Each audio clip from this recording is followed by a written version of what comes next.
すごく格好つけて言えばなんていうの、呼吸しているのと一緒ぐらいの感じなんですよ。で取らざるを得ないというか取ってしまう、もう体が勝手に反応するっていうそんな感じがします。でやっぱり写真を撮りに行くっていうのは風景写真だったらそこどこに行かなきゃいけないとか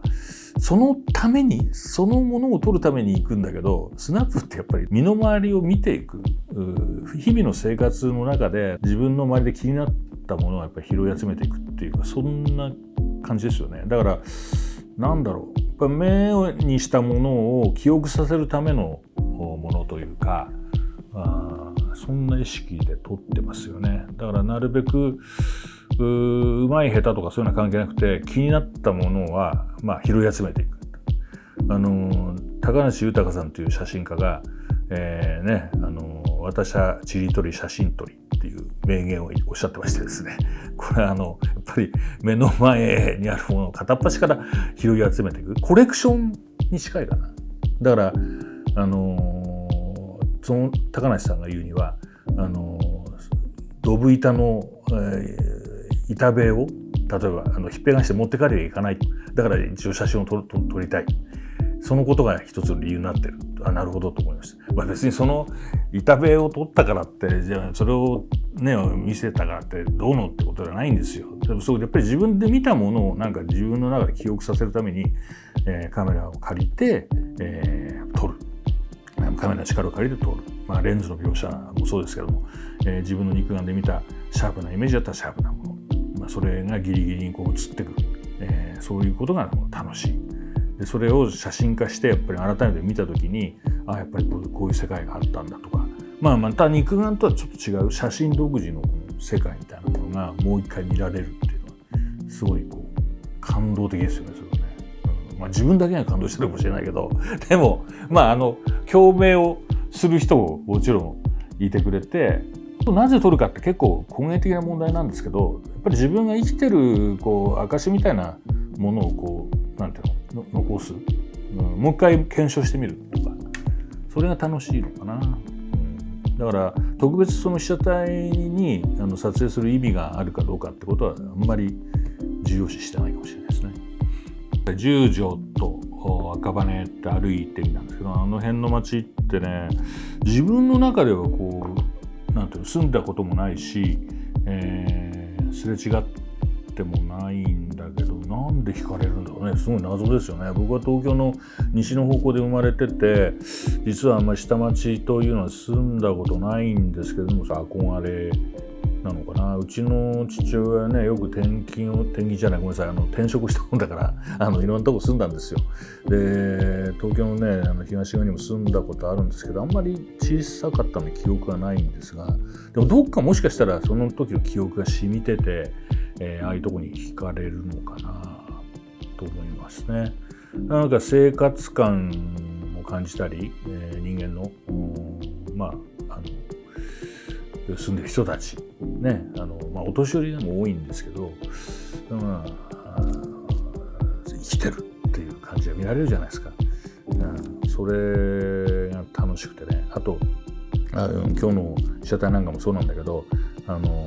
本当に木造のモルタルアパートの壁でも歴史を刻んでるようなとこがあって、あとそこにやっぱりなんか人間が染み込んでるようなとこがあるんですよ、生活が。そういう感じはね、なんか記録したくなっちゃうんでね。なんでだろうね。なんかレトロが好きなんですよね、赤木さんはってよく言われるんだけど、それだけじゃないような気がするね。もっとなんか匂いみたいな、街の匂いみたいなものに惹かれてんのかもね。なんか犬みたいですね。個人的にやっぱりね、撮りたいものっていうのはどうしてもそういう方向に惹かれてっちゃう。で自分の気分の拠り所みたいなところがね、見つけたいというか、どうしてもそっちに惹かれていくっていうのはあるし、でそういうね木造モルタルアパートのひび割れたところを見せられてどうするんだっていう人もいるかもしれませんけど、どうするんだって、いいんだよ、僕が楽しんでるんだから。で一緒にその共感できる人が見て面白いと思ってくればそれで良いんではないかとかように勝手に思ってます。GR はいいよね。だってこれだけで完結するもんね。今回もう一台増えたけど、これはまた嬉しい悩みみたいな、もうこれは28でいこうか40でいこうかなんてねどっちにしようかななんて、その悩むのも楽しかったりなんかして、で両方取り比べてこっちの方が良かったとかね、そんなのもできたらこれからはまた楽しみが2倍になるんじゃないですかね。人間の生きてきた経験みたいなのがあって、よく僕は好物って言い方するんだけど、自分の好きなものってなんだろうみたいな、これを見つけたら必ず取っちゃうとか、なんか配管が綺麗だったら取っちゃうとか、割と好きなのはロープロープが渦巻いてるとね、なんか取りたくなる。この間ワークショップかなんかでも見たんだけど、丸いものが好きな人がいて、僕もそうなんです。実は円が画面の中にあると取っちゃうとかね。大した理由はないわけ。やっぱり自分の好物って集めたいわけですよ、自分で。だからこの昔撮ったことあるよなとか、この場所で撮ってるなと思ってももう一回撮っちゃう。その時々とか自分の気持ちとか、あと光の当たり方とか、夏でも冬でも逆光でも順光でも物の見え方って変わるじゃないですか。その写真の面白さっていうのがあるわけですよ。でそれやっぱり思わずシャッターを切ってしまう。でそれを見え方が違うものを集めたりなんかしてね、それが何が楽しいんだって追求されるところもあるんですけど、でもこれは楽しくてしょうがないとしか言いようがないそれが私の写真人生でという感じはしますけどね。だから僕は一応ワークショップをやってて、自分が教える立場にいながら教えられてるのはこっちだったりすることが往々にしてあるって、結構ね得してるんですよ。そういった意味では人の写真を多く見る状況にいるっていうのは本当自分でも得してるなと思うんですよ。で物の見方ってもうだから60年生きてくると大体ちょっと固定されてしまうようなところもあるんだけれども、若い人の写真を見てもなんかすごい感激する時あるもんね。こういう見方があったのか。やっぱり人がこう見てるっていうものが自分には思いつかなかったことがその写真として提示されてると非常に感動しますね。写ってるものじゃないように、なんか物の見方みたいな解釈とか見られた時にすごい嬉しくなってしまいますね。地球上でいまだにね撮られてないものってのはもう今ほとんどないと思うんだけども、それでもやっぱりなんか個々の人間が見たものって自分とは違う見え方をしてる時があるんですよね。でそれを見た時にはすごい驚きますよね。いまだにこうっていう、でもそういう新鮮な感じを大事にしたいなと思ってます。はい、僕はすごい影響を受けたっていうか、僕はあんまりちゃんとした師匠というのはいないんで、先達の写真家の皆さんがもう本当に皆さん師匠なんですよ。でジャンル関係なくいろんな写真を見させていただいて、もう花鳥風月の風景からポートレートからスナップまで、あらゆるジャンルを見てます。僕が写真始めた頃って、中学生ぐらいなんですけど、その時にねやっぱりねカメラ雑誌がね先生だったんですよね。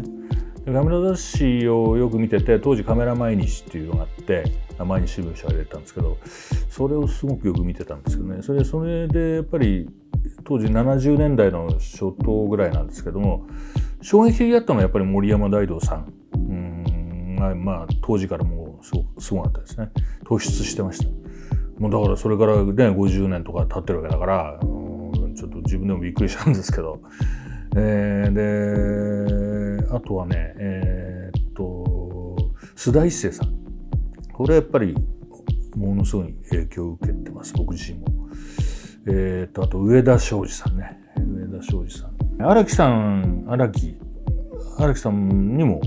の写真も今よく見てましたし、だからなんていうかね、50年経ってもね意外に見てる写真変わってないんじゃないかと今から言うと古典だとは言うけど、もちろんお亡くなりになった方もいらっしゃいますけど、ずっと森山さんなんかも今でも現役っていうかずっと第一線を走ってるわけですから変わってない。当時からいろんな写真見るって言いましたけれども、やっぱり一番好きなのはスナップショットだったですよね。スナップといえばそうだな、やっぱり須田さんとか土田裕美さんとかも出たかな。その辺のところがすごい印象に残ってて、今でも強い影響を受けております。はい、GR の凄さっていうのは僕は本当にすごいなと思うのは、やっぱり単焦点レンズを採用していることですよね。もう今回新しく出たのはもう40mm 相当の画角を持ったレンズなんですけど、多分ね営業の人はねズームレンズした方が売れるんじゃないですかなんていう人もいるんじゃないかと思うんだけど、でもあえてもう単焦点こだわるっていう、それで突っ走ってるってところにね非常に感銘を受けるわけですよ。で私の著書でですねズームレンズを捨てなさいっていうかね本がございましてですね、これ本気に問う人もいるんですけど、でもそれちょっとねだまじ嘘ではないっていうのは、自分の視覚を固定することによって物の見方を変えていくってことがあって、今日は例えば 40mm の比これで物を見つめていくっていうんだっていう、そういう意識とかね、今日は 28mm の画角で物を見つめていくとかね、そうなんかね日々ね変えていく。そこをねだらしなくね例えば 46mm とか 58mm とかそういうので見ちゃダメなんですよ。ズームレンズでなんかいい加減な焦点距離じゃなくて、やっぱり自分の中で枠を入れて切り取っていくイメージで、ズームレンズだともう本当に座ったままね、自分が動かないままズームリング回してね構図決めちゃう時あるんですよ。自分が動けない時はどうしようもないですよ。そこからもう出ちゃいけないとかっていう時はズームレンズって役に立つんですけどね、28mm 足りなかったら寄りなさいと、40mm で近づきすぎたら引きなさいと、それぐらいの感じで単焦点レンズで使っていく。あとこれ40と例えば28の画角もそうなんですけど、実焦点距離はやっぱり結構違うんで、ボケ味が違うんですね。やっぱり2台使い分けることによって描写の雰囲気が変えられる。これはやっぱり非常に大きいですよね。画角の変化っていうのはもちろん大事なんだけど、それだけじゃなくてやっぱり実焦点距離が違うことによってボケの大きさが違う。これがやっぱり写真に多大なる影響を与えると思います。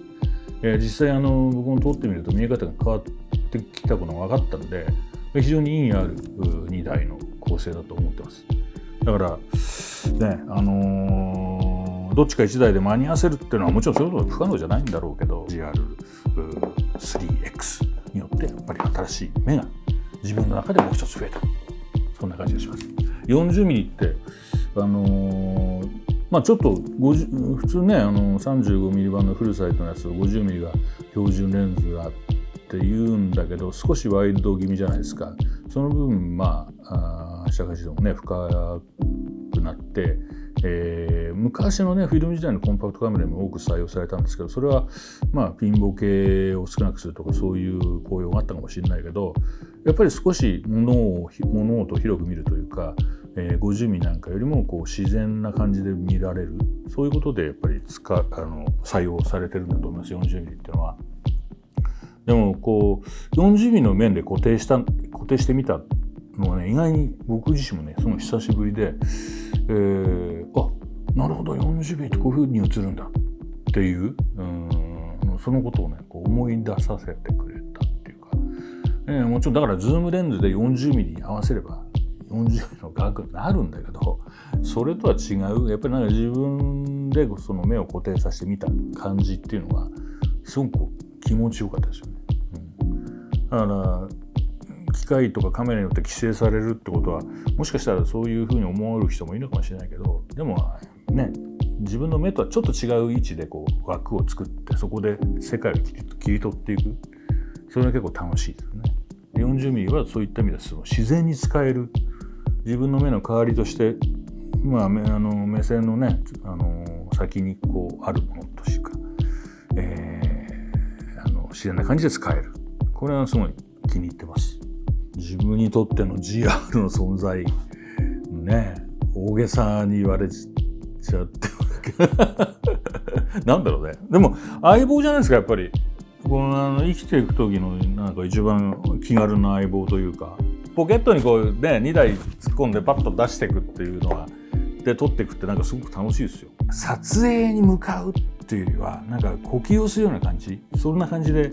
撮りたくなっちゃうカメラでもあるわけ本当にだから自然体でなんか被写体と向き合える、うまく撮ってやろうとかちょっと格好つけてやろうかななんてあんま考えないで、撮ることができる。ミラーレスでも何でも一眼レフもそうだけど、なんかでかいじゃないですか。でなんか自分の体とちょっと違うところに位置してるけど、なんか常に、自分と共にいるっていうこういう感じがGR じゃないかと。本当に相棒であって、まあ体の一部とまでは言いませんよ、さすがに。そこまで言うと大げさだけどでもなんか気にならない存在、常に常にやっぱりね、自分の近くにあっても気にならない存在ぐらいもうね、気に入ってます。だから生活とともにある、まあ人生とともにあるカメラであると言い切っちゃってもいいかもしれないよね。それぐらい気に入ってます。